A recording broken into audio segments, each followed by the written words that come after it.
Welcome back, friends. I'm so grateful you're here with me again today.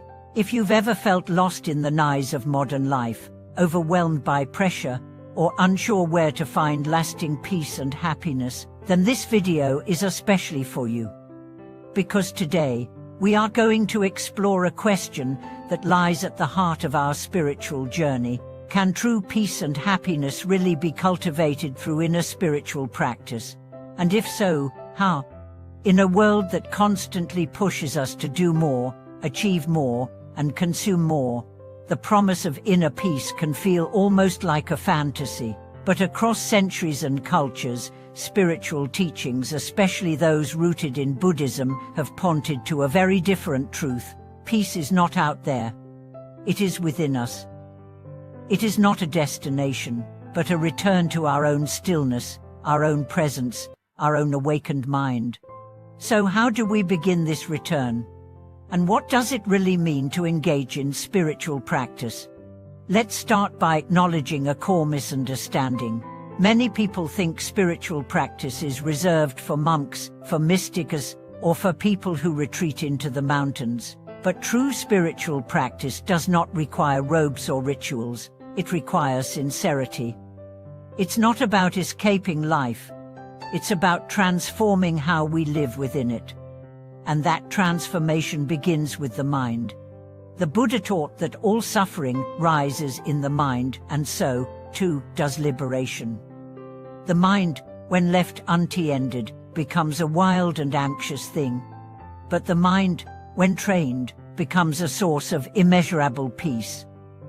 This is why meditation, mindfulness, and ethical living are so central in spiritual traditions, not because they make us better people in the eyes of the world, but because they restore balance to our own inner world. Think for a moment about the last time you truly felt at peace. Where were you? What were you doing? Was it a grand moment or a quiet one? Chances are that peace didn't come from the outside. It came from the stillness within you, the brief moment when your thoughts settled, your heart opened, and you were simply present. This is what spiritual practice cultivates, not a peace that depends on circumstances, but a peace that transcends them. One of the most beautiful teachings from the Buddha is this: just as a candle cannot burn without fire, man cannot live without a spiritual life. And yet, so many of us today try to live without that inner flame. We chase goals, we pursue pleasure, we build comfort, but we neglect the one thing that truly nourishes us, our inner being. And then we wonder why happiness feels so fleeting. The truth is, lasting happiness comes not from what we get, but from how we see.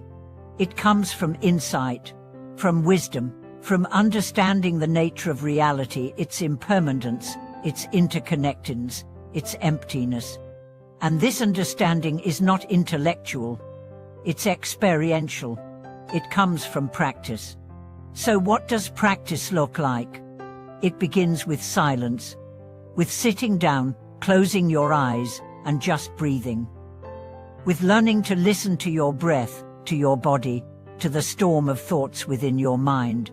At first, it can feel chaotic. The mind resists. It rebels. It tells you this is boring, pointless, uncomfortable. But if you stay with it, something magical happens. You begin to see through the noise. You begin to see the stories your mind tells you, and you realize you are not those stories. You are the awareness behind them. This is the beginning of liberation. But practice doesn't stop at the cushion. Real practice continues into every moment of life. It's in how we speak, how we eat, how we walk, how we respond when someone cuts us off in traffic, how we hold space for a crying child, how we forgive, how we let go. And as we bring mindfulness into our actions, our life begins to shift. We start noticing the space between stimulus and response. We start catching ourselves before reacting out of anger, fear, or ego. We begin choosing our words more carefully. We begin listening more deeply. We begin acting not from habit, but from awareness. And in that space, peace is born. Let me share a story with you. There was a businessman who came to a meditation teacher and said, "I want peace, but I have no time. My life is too busy, I have responsibilities." The teacher smiled and replied, "Then make every responsibility your meditation.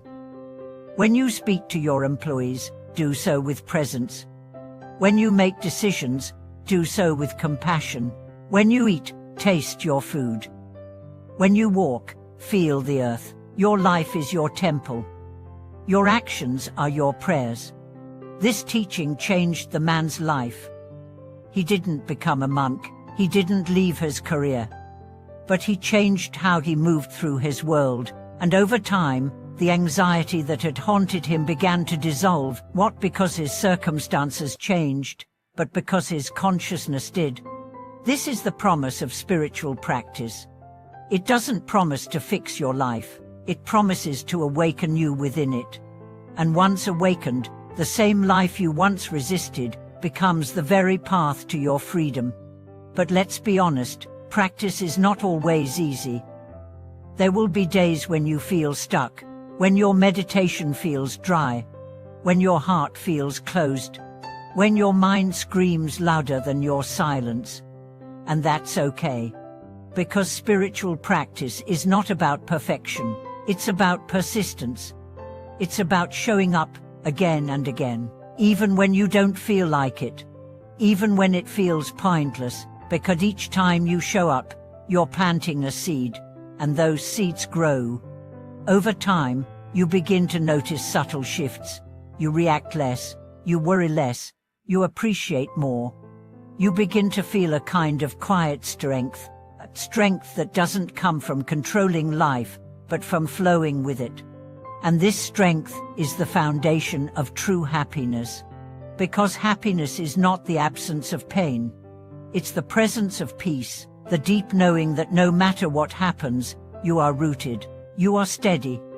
You are connected to something larger than yourself, something timeless, spacious, and whole. Some people call this God. Others call it Buddha nature. Others call it the self. The name doesn't matter. What matters is the experience, the lived reality of touching that place inside you where nothing is missing. And that place is always here, waiting, beneath the knives, beneath the roles, beneath the masks.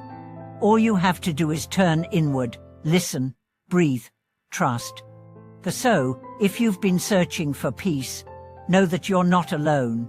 Every spiritual tradition, every wise teacher, every awakened soul began where you are lost, confused, yearning. And they all point to the same truth: peace is possible. Happiness is real, and it begins with practice. You don't need to change your life. You need to change your relationship to life. You don't need to become someone else. You need to remember who you are. And that remembering begins now, with this breath, with this moment, with this choice to turn inward, to show up, to begin. Thank you so much for watching this video. If you felt even a glimmer of peace during our time together, I invite you to carry that into your day.